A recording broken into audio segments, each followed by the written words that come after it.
What's up, YouTube? Shawn DaGamer here, and we're going to be talking about some wrestling stuff before Raw comes on tonight. It is November 28th, 2016. I have a couple of articles, about 3 or 4 articles pulled up, along with some stuff in my head that I want to kind of cover. And let's just jump into the first article. Concern about the 205 Live debut. There has been some concern with WWE's new show. I'm getting all this from NoDQ.com as well, so if you want, there are links down in the description down below. So pretty much the whole concern about this is how they're doing it now is, since they're still on Raw for the time being, let's hope they're not going to be there forever.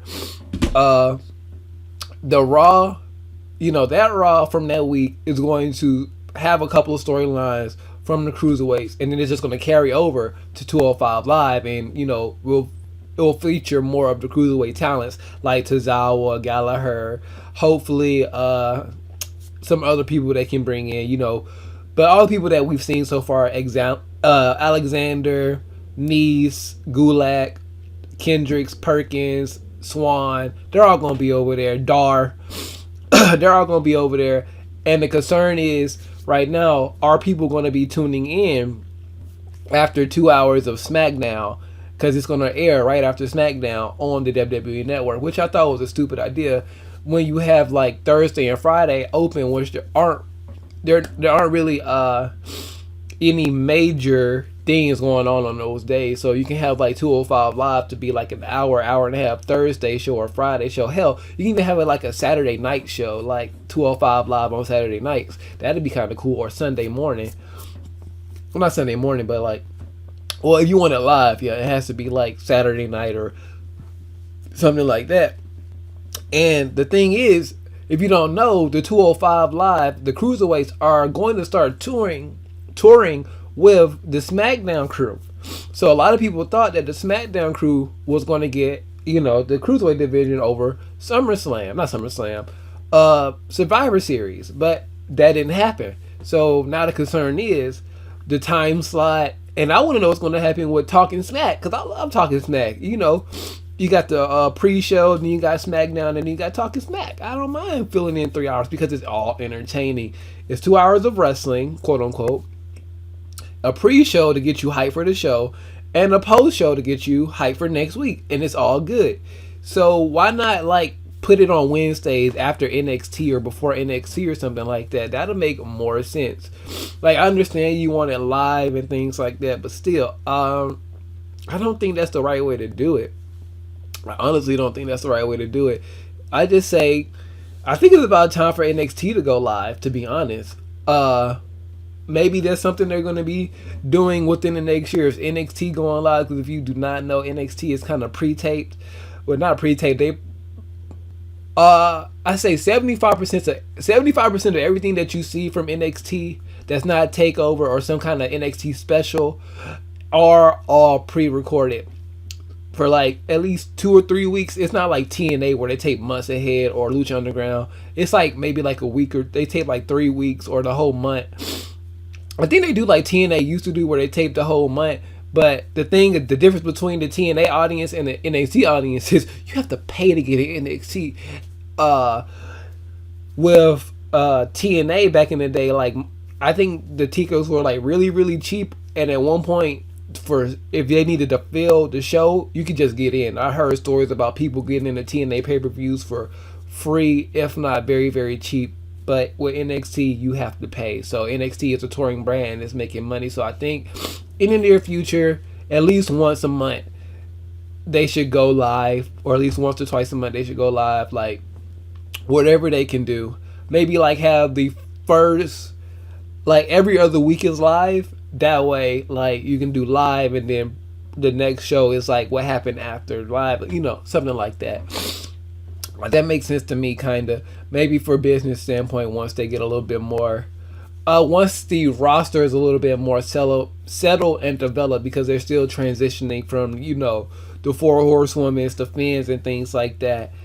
The Sami Zayns to the Joes, the Nakamuras, the DIYs, and and TM61s and the Oscars and the Billy K's and things like that. The transition is still going. It's a good transition. I'm enjoying the transition. I'm enjoying the new influx of talent with the Bobby Rooves, with the Sanities, Eric Young group, the No Way Jose's. I'm really enjoying the new influx, especially when they're bringing in more people that can work the shows. Now you got Kota Ibushi who says, look, as long as it makes sense and I don't have to sign a real contract, I'll come do a couple of matches with y'all. You got Roderick Strong now, Austin Aries, and the tournaments that they're doing. You got the Cruiserweight tournament now. There's rumors of the women's tournament and all that stuff. So just so much potential down there in NXT. And we were totally talking about 205 Live, but 205 Live, I just think it shouldn't come on after anything. It should be its own special thing. I mean, the best thing you can do if you really want to make 205 Live a thing is just give rid of that first hour of Raw or that last hour of Raw. Make it Cruiserweight centric. I know a lot of people are against that, but that's the best thing to do unless you're gonna, because I don't know. You can have 205 Live be the first hour of Raw and still have your heavyweights there. You know what I'm saying? I don't know.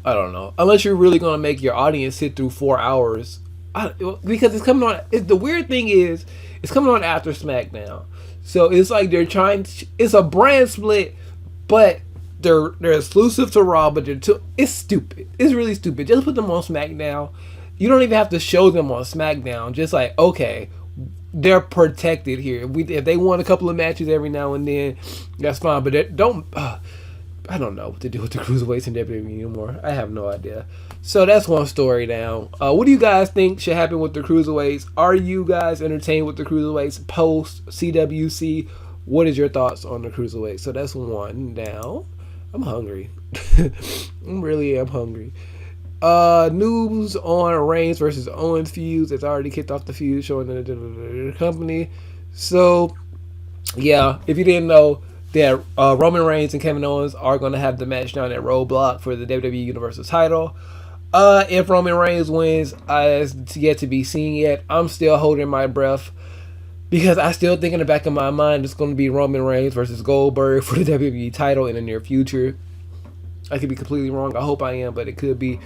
Like I said, Roman Reigns versus Goldberg for the Universal title in the future. So, but be expecting Roman Reigns versus Kevin Owens December 18th at Roadblock. So, that's another one now. That's not really a big thing. What WWE currently has planned for Samoa Joe? The finish of the Samoa Joe Nakamura match. Oh, okay, so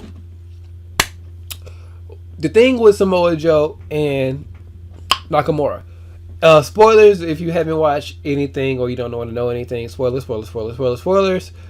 They're going to Japan, and it makes more sense for the face to be chasing the heel.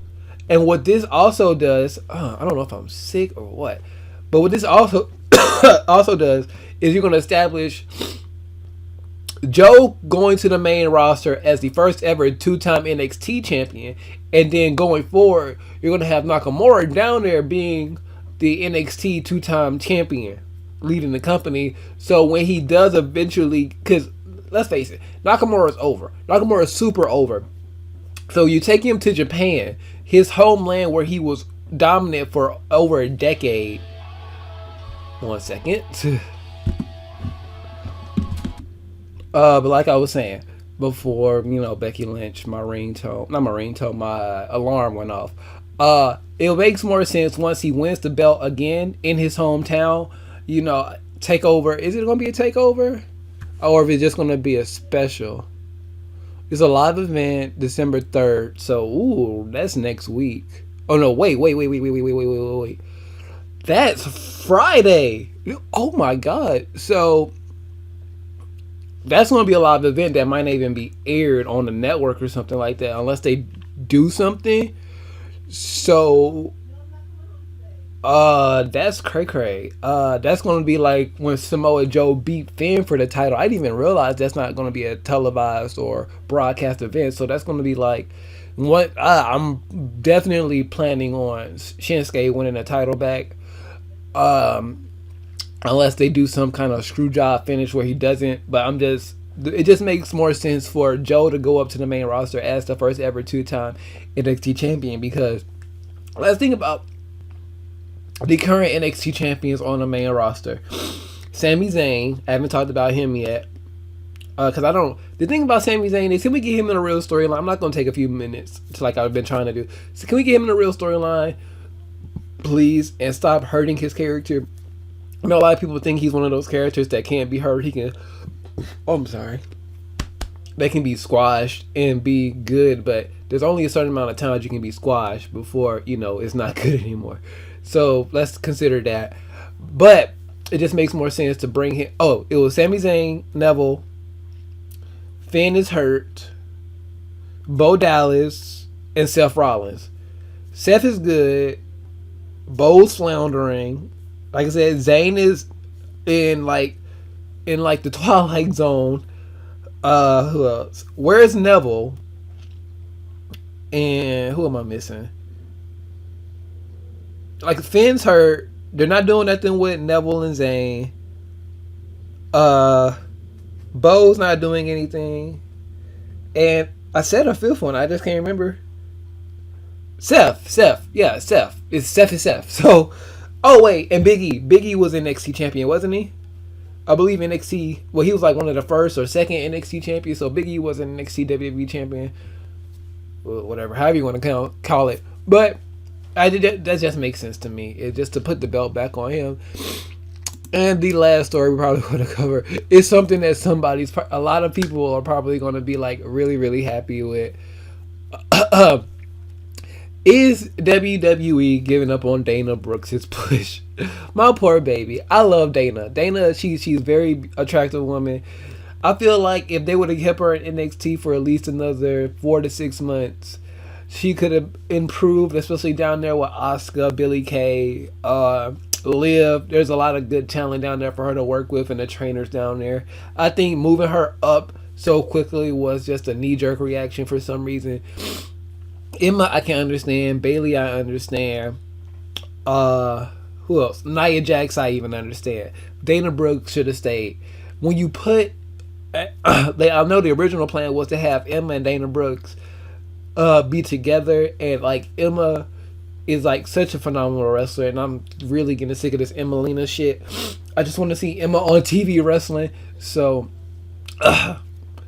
put them two together like they were in NXT and let them run. That was the original plan, but you know, Emma got hurt. Now they're rechanging her character, which is stupid. Whew. So poor Dana Brooke. Hopefully, I don't want to say send her back to NXT because that's kind of like I don't know, but she needs to get off TV for a little while, let her character and let her skills flourish a little bit more. Maybe send her back to NXT for a couple of more months, bring her back to the main roster after WrestleMania. You know, as like, you know, Charlotte was just disrespect. That's how they can do it. They can, like, you know, Charlotte, instead of having instead of having Dana Brooks, you get like Nia Jax to be her, like, you know, helper, bodyguard, yada yada yada.